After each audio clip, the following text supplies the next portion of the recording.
Alright, so I was going to delete this video right after I was done doing the video. I started noticing there was a different aroma in the beer itself.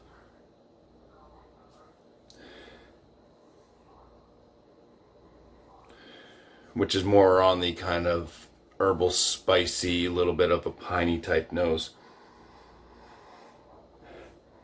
There is a little bit of chamomile type smell in there, but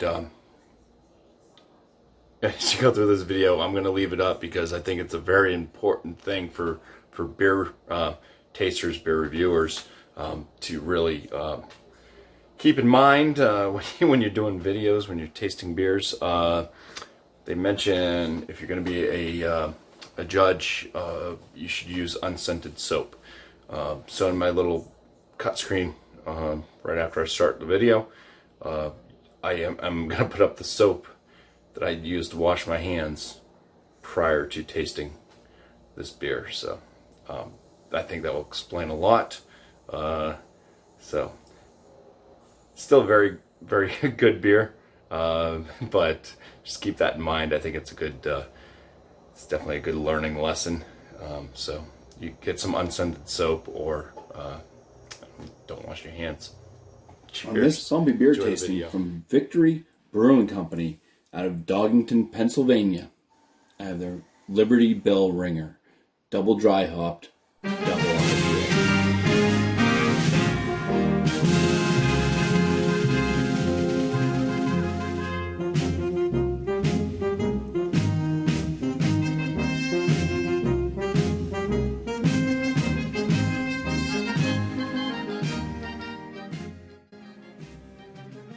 So this Liberty Bell Ringer is a double dry hopped, double IPA, and it says new hop cashmere edition.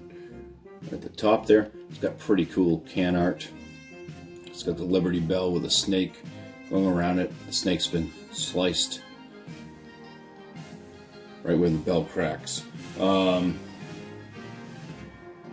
8.7% ABV. It says let cashmere ring.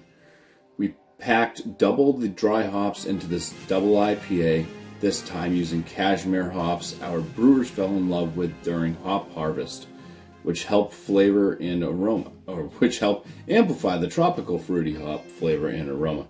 And because we can never get enough, we did it twice. Let it ring. The malts Pilsner and Carapils. The hops are Cashmere, Centennial, and Simcoe. This beer is best enjoyed by August 9th of 2020, so we're well within the freshness date here. Let's go ahead and crack this open and put it through a BuMpY tasting.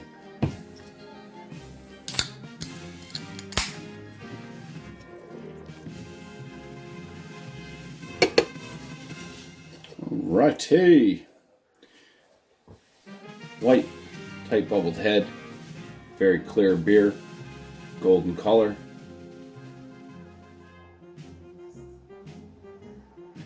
See a little bit of carbonation streaming up through, but maybe it's not the best glass to actually create a good carbonation going. But anyways, the aromas. It's almost like coconut in here. It's like a coconut tea. Sweetness like candy. I think maybe that chamomile or whatever comes to mind. Almost like a cookie nose as well. This one smells super sweet and like chamomile tea like. Almost like a caramel vanilla cookie. This one this has plenty of aromas to it. They're just all in like the weird like sweet, not like an IPA type smell like you'd be thinking. Wow, okay, a little bit of herbalness in there too. Let's go in for the first swig. Cheers. First, there's a little bit of like a citrusy note that starts to come up. A little bit of that kind of chamomile type flavor in there. kind of earthy, herbal spice notes.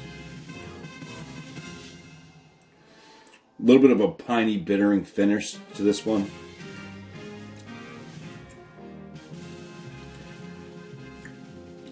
The flavors don't completely match up to what the aromas were giving off. This one does have a strong, lingering bitterness. That kind of pininess. But yeah, the only thing that really comes through mostly is that kind of chamomile type note that was in the aroma. Slight hint of like a bready malt in there, but yeah, this one's got a bitterness that starts mid-sip, carries through, lingers on afterwards. It's enjoyable. Not at all what I was expecting from the nose in this. Well, first off, I wasn't expecting a nose like I picked up in a double IPA. It really did not have the aromas that a lot of IPAs have, for the typical most part, we'll say. And then the flavors in this are somewhat almost completely different from what the aromas are. And it does have that big bittering note in there to finish this off. That bitterness does linger on, but it's not harsh. It's big, it's there, but it's not harsh. It's not a gross bitterness, astringency or whatever. Astringency is a mouthfeel, but you know. Anyways, everybody uses it for bittering. Yeah, this one's completely different. Really don't know where to land this one. Body on it seems about medium. It does have a little bit of a drying effect. Medium carbonation to it.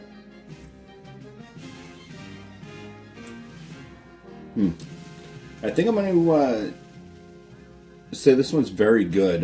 Like I said, it was so different, especially with the aromas and stuff, that was not expecting at all. And this one does jump right back into actually being like a real IPA with that the bitterness that's in this. So for the Victory Brewing Company in there, Liberty Bell Ringer double dry hopped DIPA with cashmere hops. Let me give this a very good, BuMpY very good. So cheers. Thank you guys for watching. Oh, was it 8.7% ABV? Okay. Alcohol is not really a playing favor in this, so playing flavor in this. So it's well hidden. All right, cheers. Thanks for watching.